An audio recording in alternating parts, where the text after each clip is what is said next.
Coucou les créatifs, j'espère que vous allez bien. Aujourd'hui, on va s'initier à l'art abstrait, découvrir cet art que je ne connais absolument pas et que j'apprécie moyennement, en tout cas qui correspond pas à mes compétences habituelles. Et donc cette vidéo sort en attendant la deuxième sur l'initiation au dessin sur les volumes. Donc pour ce faire, j'ai utilisé ce bloc de papier canson en 24-33 qui est collé sur les quatre côtés et qui est préparé pour l'huile et l'acrylique. Et en fait, j'adore. Pour toutes les expérimentations, c'est super. Et donc pour faire un peu du relief, comme vous venez de le voir, donc j'ai utilisé ce que j'ai trouvé, donc de la colle pour plaques de polystyrène et moulure de plafond. Voilà. Bon, ça fera l'affaire, comme vous le verrez, ça sèche assez vite sur un radiateur, donc c'est nickel. L'art abstrait, en fait, l'idée, c'est quand même de se détacher de ce qu'on voit, de se détacher du réel afin de rendre des choses basées sur donc la couleur, les formes, les contrastes. Faut vraiment faire abstraction de la réalité et c'est vrai que j'ai beaucoup de mal. C'est pas mon style de dessin habituel et même là, du coup, j'ai dû quand même prendre pour modèle une image d'ikebana japonais qui est un art floral avec des compositions très organisées pour me servir un petit peu de point de départ parce que même avec ces empattements que j'ai réalisés, eh ben, j'étais un petit peu en peine. J'avais un peu le syndrome de la feuille blanche, ça me parle pas du tout l'art abstrait, donc l'idée c'est qu'on découvre ensemble et je vous invite également à le faire. Et en fin de vidéo, je vous mettrai quelques œuvres de deux précurseurs de cet art. Question matos, eh ben, j'étais partie grand, pleine de grands objectifs, j'ai pris plein de pinceaux, j'ai pris un couteau que finalement j'en prendrai deux, donc un plus petit adapté à la taille de mon papier, et j'utiliserai le gros pinceau rouge, et sinon les autres, je vais pas les utiliser, mis à part pour tapoter des points d'encre, mais enfin des points d'acrylique, mais on le verra plus tard. J'avais quand même essayé de réfléchir sur un peu une ligne de conduite, donc je m'étais dit je vais prendre bah, du blanc, voilà, et puis des tonalités de bleu différentes. Donc là c'est du bleu turquoise qu'on voit pas très bien à la caméra, qui fait bleu ciel un peu, ouais, c'est pas le plus turquoise que j'ai, mais c'est pas grave. Et puis du noir, donc voilà, que voici. Et le tout pour contraster, donc j'ai choisi de mettre de l'or, de mettre du cuivré, enfin des choses qui vont un petit peu trancher avec ces couleurs froides. Comme vous pouvez le voir, j'ai plein de marques de peinture différentes. Donc ça, c'est par exemple le premier prix de chez Jiffy ou La Foire Fouille. Ça fait très bien l'affaire pour les expérimentations. Néanmoins, elle est très liquide et peu opaque. Les Lefranc-Bourgeois, je les adore. Je les avais achetées à Carrefour et ils les vendent plus. Elles étaient à un prix attractif, mais c'est vrai que c'est des peintures que j'adore vraiment. Et dans mon magasin d'art créatif, elles sont chères, je sais pas pourquoi. Enfin, en tout cas, moins intéressantes. Donc, je prends ce qui vient au fur et à mesure des promos. Donc, j'ai de l'Amsterdam, pardon. Qu'est-ce que j'ai d'autre? Ouais, voilà, le franc-bourgeois, Jiffy, enfin un petit peu tout ce qui se présente au moment voulu. Je dois vous trouver quelque part. Voilà ça. Donc ça, c'est un médium qui permet de faire des empattements et que j'aurais pu utiliser également pour faire ce travail plutôt que de mettre ma colle. Sauf qu'en fait, je voulais pas l'utiliser pour ce genre de choses. Je préfère le garder pour mes vrais tableaux. Donc il permet en mélangeant avec la peinture de pouvoir après réaliser quelque chose de plus lumineux et puis surtout en volume. Donc voici toute la famille, j'ai rajouté le bleu nacré au fond. La palette qui me servira à rien dans ce contexte-là, je mettrai la peinture directement sur la feuille ou sur le couteau. De l'eau, c'est utile.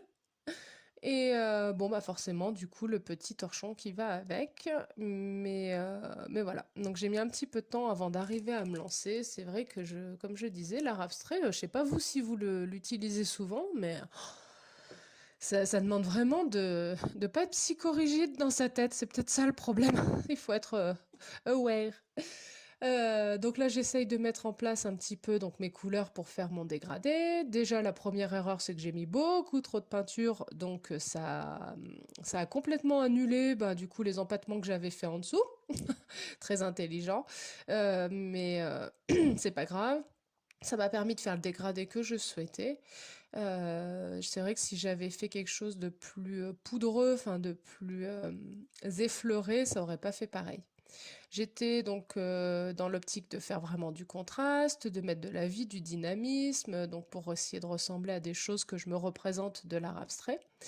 Ce qui m'amène après à rajouter des petits boudins de peinture, sauf que ça va pas rendre. En fait, j'avais vu ça sur une vidéo d'une fille qui mettait ça et puis qui les écrasait avec des ballons de baudruche et c'était super beau.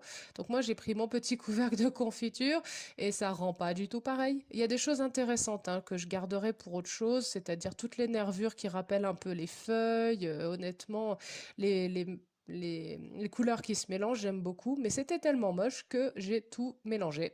Ça nous donne un espèce de gris délavé un peu violacé. Et là, j'ai juste pour ces traits-là pris en modèle donc ma photo de départ. Mais voilà, donc à partir de ce moment-là, tout de suite, j'ai arrêté de le regarder et je suis partie au feeling en me disant, allez, je rentre dans le modèle de conception de l'art abstrait et je fais un petit peu au feeling. Sachant que voilà, mon truc c'est quand même globalement les fleurs, donc ça se ressent. Voilà, je vous invite vraiment à faire cet exercice, c'est super de prendre des couleurs, de voir comment vous pouvez les agencer. Donc ce que j'ai pas dit, c'est que là le fond, je l'ai fait sécher hein, avant de rajouter les couleurs dessus, et je pense que c'est intéressant de le faire. Ça permet vraiment de travailler quelque chose de différent après, parce que quand j'avais pas fait sécher le fond, bah, le souci c'est que ça se mélangeait tout et ça faisait un peu une espèce de patchwork, pas très agréable aux yeux. Voilà. Donc comme vous voyez, bah, j'essaye de mettre directement sur la toile. Bon, ça, je le fais souvent, hein, même dans mes portraits. J'utilise pas souvent la palette, sauf quand vraiment j'ai besoin de faire des mélanges. Mais c'est vrai que j'aime bien utiliser les couleurs brutes. Je les trouve plus lumineuses, je les trouve, voilà, plus authentiques, plus vibrantes. Pour faire quand même donc un petit rappel sur l'art abstrait, enfin un petit rappel, une petite présentation très rapide en tant qu'amatrice, du coup ça a débuté dans les années 1910 à peu près. Ça a communément été admis que un des précurseurs c'était Vassili Kandinsky, dont je vous montrerai deux tableaux plus tard. Qui a débuté donc l'art abstrait par de l'aquarelle. D'ailleurs, ça me donne envie d'essayer de faire le même style de vidéo avec d'autres médias.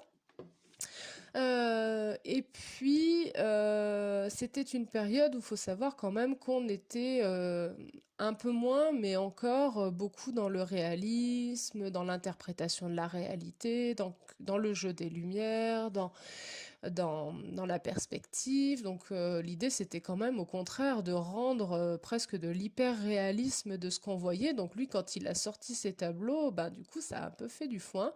Et en parallèle, en Suède, une jeune qui s'appelle je sais jamais prononcer son nom, Ilma af Klint, excuse-moi madame si je me trompe dans la prononciation, dans la même période également, c'est rigolo, c'est également lancé du coup dans l'art abstrait et dans la découverte un peu des formes, des couleurs, des choses complètement entre guillemets irréalistes.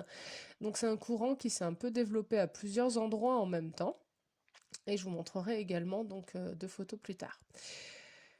Pour revenir sur le tableau, bah, j'ai essayé de jouer sur les contrastes. Je le trouvais un peu terne, donc j'ai rajouté des petits points blancs, j'ai rajouté des petits nuages autour. Donc le fameux Vassili Kandinsky, ses œuvres donc dans ses débuts avec de l'aquarelle.